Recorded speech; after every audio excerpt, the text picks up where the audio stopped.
Prepare అవుతున్నటువంటి అభ్యర్థులకి DSC ఆస్పిరెంట్స్కి ఒక చైతన్యవంతమైనటువంటి పీరియడ్గా చెప్పొచ్చు. ఒక ఇన్స్పిరేషనల్ పీరియడ్. అంటే సాధించాలి అన్న తపన ఒక పీక్ స్థాయికి వెళ్తుంది ఇప్పుడు మీలో. ఎందుకంటే నోటిఫికేషన్ రూపంలో అవకాశం మీ ముందర వచ్చి నిలబడింది కాబట్టి. ఆల్రెడీ తెలంగాణలో నోటిఫికేషన్ రిలీజ్ కావడము, మీరు అప్లై చేసుకోవడము, ఎగ్జామినేషన్ డేట్స్ కూడా అనౌన్స్ కావడం అనేది జరిగింది. 30 days కౌంట్ డౌన్ కూడా స్టార్ట్ అయింది. ఇక ఏపీలో అయితే నూతన ప్రభుత్వము సవరించబడినటువంటి డిఎస్సి నోటిఫికేషన్ మళ్ళీ విడుదల చేస్తున్నట్టుగా అనౌన్స్ చేయడం జరిగింది. కాబట్టి ఆల్రెడీ ప్రిపరేషన్లో ఉన్న వాళ్ళకి, కొత్తగా ప్రిపరేషన్ మొదలు పెడుతున్నటువంటి వాళ్ళకి కూడా చాలా శుభసూచకమైనటువంటి విషయం అది. అయితే ఇక్కడ ఎవరైనా ఏ ఎగ్జామ్ అయినా కావచ్చు, మనకి అవకాశము అనేది వచ్చినప్పుడే దాన్ని సద్వినియోగం చేసుకోవాలి. ప్రతి కాంపిటేటివ్ ఎగ్జామ్స్ రాసేటటువంటి ఆస్పిరెంట్కి, ప్రతి అభ్యర్థికి ఉండాల్సినటువంటి లక్షణమే ఇది. అవకాశం వచ్చినప్పుడు జార విడుచుకుంటే మళ్ళీ అవకాశం వచ్చేసరికి ఎన్ని సంవత్సరాలు పడుతుందో మనకు తెలీదు. అయితే అందరూ విజేతలు కూడా కారు. ఎవరైతే పోటీలో బాగా ప్రయత్నిస్తారో, ఎప్పుడు కూడా కాంపిటేటివ్ ఎగ్జామ్స్ రాసేటప్పుడు ఒక అభ్యర్థి తను ఎలా ఉండాలి అంటే, ఈ మీతో పోటీ పడేటువంటి 1000 మంది కావచ్చు, 1,00,000 మంది కావచ్చు, 100 మంది, ఈ అందరికంటే నేను మొదటి వరుసలో ఉండాలి, మొదట నేనే ఉండాలి అన్నంత కసిగా ప్రిపరేషన్ చేస్తే గనక, అంటే నేను గతంలో చెప్పినట్టుగా జాబ్ కోసం కాదు ర్యాంక్ కోసం చదవండి అని అలా చదివితే గనక మీరు సక్సెస్ అవుతారు. ఇప్పుడు ఒక నోటిఫికేషన్ రూపంలో మీకు అవకాశం వచ్చింది అంటే ఇక్కడ ప్రధానంగా 2 విషయాలు మీకు చాలా ఇంపార్టెంట్. ఒకటి సమయ పాలన, టైం మేనేజ్మెంట్. రెండవది, మీరు చదువుతున్నటువంటి పుస్తకాలలో మీరు రాయబోయేటువంటి ఎగ్జామ్ కోసం ప్రతి బిట్టు చాలా ఇంపార్టెంట్. అంటే ఒక్క నిమిషం కూడా ఇప్పుడు మీ భవిష్యత్తును నిర్ధారించడంలో ఒక పాత్ర వహిస్తుండొచ్చు. ఒక నిమిషం ఒక్కొక్కసారి జీవితాలను అల్లకల్లోలం చేస్తుంది, జీవితాలను అద్భుతంగా కూడా మారుస్తుంది. అదేవిధంగా ఒక్క బిట్టుతోటి ఉద్యోగాలు జారవిడుచుకున్న వాళ్ళు ఉన్నారు. చాలామంది బాధపడుతుంటారు, ఒక్క బిట్టుతో జాబ్ పోయింది, హాఫ్ మార్క్తో జాబ్ పోయింది, 1 మార్క్తో జాబ్ పోయింది అని. ఇంకొంతమంది టైం సరిపోక నిన్ను సరిగ్గా పెట్టి రాలేదు అని చెప్తుంటారు. కొంతమంది నాకు టైం సరిపోలేదు చదవడానికి కాబట్టి చదవలేకపోయాను అంటారు. అంటే ఒక కాంపిటేటివ్ ఎగ్జామ్స్ రాసేటటువంటి అభ్యర్థికి కీలకం ఏంటి అంటే టైం అండ్ మీరు చదువుతున్నటువంటి సిలబస్ మీద పట్టు సాధించడం అనేది.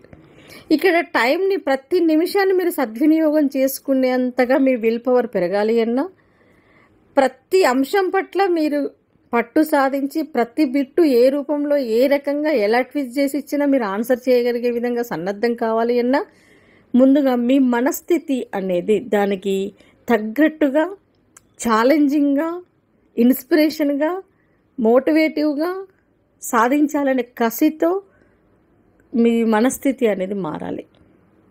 అంటే ఎప్పుడైతే మీరు మానసికంగా వీటన్నిటిని ఎదుర్కోవడానికి మీ ముందర ఉన్నటువంటి సవాలు, ఈ డిఎస్సి అనే సవాలుని నేను స్వీకరించి దీనిని నేను సక్సెస్ అవుతాను కాబట్టి నన్ను నేను మార్చుకుంటాను, నేను బ్యాలెన్స్డ్గా ఉంటాను, వినాల్సినవి వింటాను, వినకూడనివి నాకు అవసరం లేదు, అన్ని విషయాలు నాకు సంబంధం లేదు, అన్నింటినీ నేను ఇప్పుడు చూడదలుచుకోలేదు, అన్నింటినీ వినదలుచుకోలేదు, విన్నా పట్టించుకోదలుచుకోలేదు, నా కాన్సన్ట్రేషన్ అంతా కూడా నా లక్ష్యం నా ముందరున్నటువంటి డిఎస్సి ఎగ్జామ్ మీదనే అని నీ మనస్సు తనకు తాను ప్రమాణం చేసుకున్నప్పుడే ప్రతి నిమిషాన్ని సద్వినియోగం చేసుకుంటుంది. ప్రతి అంశం పట్ల ఏకాగ్రతతోటి చదివి పట్టు సాధిస్తుంది.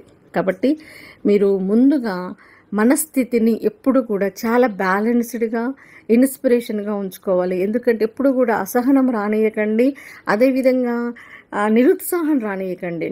ఒకటి వచ్చింది అంటే మిగతా వాటన్నిటిని లాక్కొచ్చేస్తుంది. మీకు నిరుత్సాహం వచ్చింది అంటే ఇమ్మీడియట్గా అదేం చేస్తుంది, అసహనాన్ని తీసుకొస్తుంది. అంటే నాకు వస్తుందో రాదో జాబ్ అని ఇంకొక మనసుకి చిన్న, అంటే ఎన్ని పాలైనా సరే, ఎన్ని లీటర్ల పాలైనా పాలు విరగొట్టడానికి చిన్న విషపు చుక్క చాలు అంటారు కదా. అలాగే మీ మనసులో ఎంత తపన ఉన్నా కూడా చిన్న నెగటివ్ ఆలోచన చాలు మిమ్మల్ని వెనక్కి లాగడానికి, మిమ్మల్ని కొలాప్స్ చేయడానికి, మీ లక్ష్య సాధన నుంచి మిమ్మల్ని తప్పించడానికి, మీరు గెలవకుండా మీ గెలుపును ఆపడానికి. కాబట్టి మనసులో విషపు చుక్కలు రానియకండి. విషపు చుక్కలు అంటే నెగెటివ్ ఆలోచనలు, నెగెటివ్ థాట్స్. మీరు అనుకోవడంలోనే మీ విజయం ఉందని నేను గతంలో చాలాసార్లు చెప్పాను. గట్టిగా అనుకోండి ఏదన్నా అయిపోతుంది అని. మీరు ఎలా ఆలోచిస్తే అలా పవర్ ఆఫ్ అట్రాక్షన్ అనేది ఉంటుంది. అదే మీకు వచ్చి చేరుతుంది. సమస్యల మీద ఫోకస్ చేయకండి. మీకు లేనటువంటి ఫెసిలిటీస్ మీద ఫోకస్ చేయకండి. నాకు ఇది ఉంది, అది ఉంది, పిల్లలు ఉన్నారు, చదువుకోవాలంటే ఇబ్బంది అవుతుంది, లేకపోతే ఫ్యామిలీతో, ఇవన్నిటిని బ్యాలెన్స్ చేసుకోవాలి నువ్వు. మరి అంతే కదా జీవితం అంటే. నువ్వు పోరాటం చేయాలన్నప్పుడు కొన్నిటిని నువ్వే గెలవాలి. తంత్రంతోటో, తత్వంతోటో, జ్ఞానంతోటో సరిదిద్దుకోవాల్సినటువంటి విషయాలు చాలా ఉంటాయి. అలా సరిదిద్దుకొని ఈ 30 రోజుల కాలాన్ని మీరు ప్రతి నిమిషం. అయితే ఇప్పుడు మీ ముందర ఉన్నటువంటి సవాల్ ఏంటి అంటే, కొంతమంది ఆల్రెడీ ప్రభుత్వ ఉద్యోగాల కోసం ప్రైవేట్ జాబ్స్ చేస్తున్న వాళ్ళు ఉండొచ్చు. తప్పదు, ఆర్థిక సమస్యల వల్ల. ప్రైవేట్ టీచర్స్గా చేస్తున్న వాళ్ళు ఉండొచ్చు, ఇంకేదైనా జాబ్ చేస్తున్న వాళ్ళు ఉండొచ్చు. ఇప్పుడు మేము జాబ్ వదిలేయాలా, ఎందుకంటే జూన్ స్టార్ట్ అయింది కాబట్టి, స్కూల్ స్టార్ట్ అవుతావు కాబట్టి మీరు జాబ్కి వెళ్ళాలి. మరి జాబ్కి వెళ్తే నా ప్రిపరేషన్ కంటిన్యూ చేయగలుగుతానా లేదా? జాబ్కి వెళ్తే నేను 100% ఫోకస్ చేయలేను కాబట్టి నేను సక్సెస్ అవుతానో లేదో, ఇవన్నీ గందరగోళాలు. మనకి గందరగోళం పెరుగుతున్న కొద్దీ మన బ్రెయిన్లో అనవసర విషయాల పట్ల గందరగోళం పెరుగుతున్న కొద్దీ అసలైనటువంటి విషయాల పట్ల ఏకాగ్రత తగ్గుతూ వస్తుంది. ఈ గందరగోళం పెరుగుతుంటే ఏమవుతుంది అంటే, నువ్వు చదివిన దాని పట్ల నీకు శ్రద్ధ ఉండదు, ఏకాగ్రత లోపిస్తుంది, చదివింది మైండ్కి ఎక్కదు, చదివానో లేదో అనిపిస్తుంది, గ్రిప్ వచ్చినట్టుగా అనిపిస్తుంది, రానట్టుగా అనిపిస్తుంది. ఆటోమేటిక్గా నీ మీద కాన్ఫిడెన్స్ నీకు తగ్గుతుంది. నాకు జాబ్ వస్తుందో రాదో అన్న టెన్షన్ స్టార్ట్ అవుతుంది, భయం స్టార్ట్ అవుతుంది. కాబట్టి అన్ని గందరగోళాలు పక్కన పెట్టి కంప్లీట్గా ప్రతి నిమిషం మీద ఫోకస్ చేయండి, ప్రతి టాపిక్ మీద ఫోకస్ చేయండి, మీ లక్ష్యం మీదనే ఫోకస్ చేయండి. అయితే ఇప్పుడు జాబ్ వదిలేసి చదవాలా, జాబ్ కంటిన్యూ చేస్తూ చదవాలా? ప్రైవేట్ జాబ్ చేసే వాళ్ళకి ఆల్రెడీ మీకు బాగా ప్రిపేర్ అయ్యి ఉండి, ఇక ఏ క్షణాన్ని ఎగ్జామ్ పెట్టినా నేను రాయగలను అన్న మైండ్ కాన్ఫిడెన్స్ కనుక మీకు ఉన్నట్లయితే, మీరు తప్పనిసరి పరిస్థితి అయితే చేస్తున్నటువంటి ప్రైవేట్ ఉద్యోగాన్ని కొనసాగిస్తూనే మిగతా టైంలో మీ ప్రిపరేషన్ని కంటిన్యూ చేయండి, ప్రాక్టీస్ చేయండి, రివిజన్ చేసుకోండి. అది ఓకే. అది అంటే ఆల్రెడీ ప్రిపరేషన్ చేసి ఉన్న వాళ్ళకి మీ కాన్ఫిడెన్స్ మీకు చెప్పేస్తుంది ఏంటి అనేది, మీ సిచ్యువేషన్ ఏంటి అనేది. ఎక్కడ క్వశ్చన్ ఇచ్చినా నేను ఆన్సర్ చేయగలుగుతాన నమ్మకం మీకు ఉన్నప్పుడు జాబ్ని కంటిన్యూ చేయడంలో తప్పులేదు. The teaching philosophy is very simple, making learning interactive and enjoyable. కానీ దాన్ని ఏమంటారు, ప్రిపరేషన్ పట్ల సాటిస్ఫాక్షన్ లేనప్పుడు, సబ్జెక్టు పట్ల గ్రిప్ లేనప్పుడు, కొన్ని క్వశ్చన్స్ మీకు ఆన్సర్ చేయలేకపోతున్నప్పుడు, ఇంకా ప్రిపరేషన్ కంప్లీట్ కాలేదు అని మీ మనసు మీకు చెప్తున్నప్పుడు, మళ్ళీ మీ ముందరున్న క్వశ్చన్ మార్క్ ఏంటి? జాబ్ చేస్తే టైం సరిపోదు, జాబ్ వదిలేస్తే ఒకవేళ ఎగ్జామ్ డేట్స్ మళ్ళీ పోస్ట్ పోన్ అయితే నా జాబ్ ఉంటుందో పోతుందో. ఒక విషయం, ఒకటి కావాలంటే ఒకటి కోల్పోవాలి. జాబ్ కావాలంటే మీరు ముందు చేయాల్సిన పని ఏంటి అంటే, మీరు పనిచేస్తున్నటువంటి ప్లేస్లో వాళ్ళని కన్విన్స్ చేసి 1 నెల రోజులు టైం తీసుకోండి. నేను ఈ ఎగ్జామ్ అయిపోయినాక రెగ్యులర్గా వస్తాను, నాకు అప్పటి నుంచే శాలరీ కట్టేయండి అని పర్మిషన్ తీసుకోండి. ఎవరైనా అర్థం చేసుకుంటారు. లేదు అదా తెలుసుకోవాల్సిన పరిస్థితి వచ్చినప్పుడు మాత్రం డిఎస్సికే ప్రయారిటీ ఇవ్వండి. ఎందుకంటే తర్వాత ఏ ప్రైవేట్ జాబ్ అయినా సరే, టీచర్గా దొరకకపోయినా ఇంకే జాబ్ అయినా చేసుకోవచ్చు, కొన్నాళ్ళు మీకు నష్టం లేదు. కానీ ఈ అవకాశం మళ్ళీ రాదు కదా. మళ్ళీ మనం రిక్వెస్ట్ చేస్తే మళ్ళీ నా కోసం నోటిఫికేషన్ ఏంటంటే వేయరు కదా. కాబట్టి వాళ్ళు కన్విన్స్ అయితే ఆ మార్గం, కన్విన్స్ కానప్పుడు ఈ మార్గం, దేన్ని ఒకదాన్ని సెలెక్ట్ చేసుకోవాల్సిన సిచ్యువేషన్ మీ ముందు అన్నప్పుడు డిఎస్సికే ప్రయారిటీ ఇవ్వండి. ప్రతి నిమిషం మీద ఫోకస్ చేయండి, టైం వేస్ట్ చేయకండి. సమయపాలన అనేది చాలా ఇంపార్టెంట్. ఫ్యామిలీలో హెల్ప్ తీసుకోండి. 30 రోజుల కౌంట్ డౌన్ అనేది మీకు స్టార్ట్ అయింది.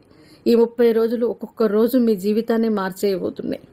ఈ 30 రోజులలో మీ భవిష్యత్తు మారుతుంది, మీ తలరాత మారుతుంది, మీరు అనుకున్నది సాధించబోతున్నారు. కాబట్టి ఫుల్ కాన్ఫిడెన్స్ ఎక్కువ అవుతున్న కొద్ది గ్రాస్పింగ్ పవర్ పెరుగుతుంది, చదివింది బాగా గుర్తుకుంటుంది.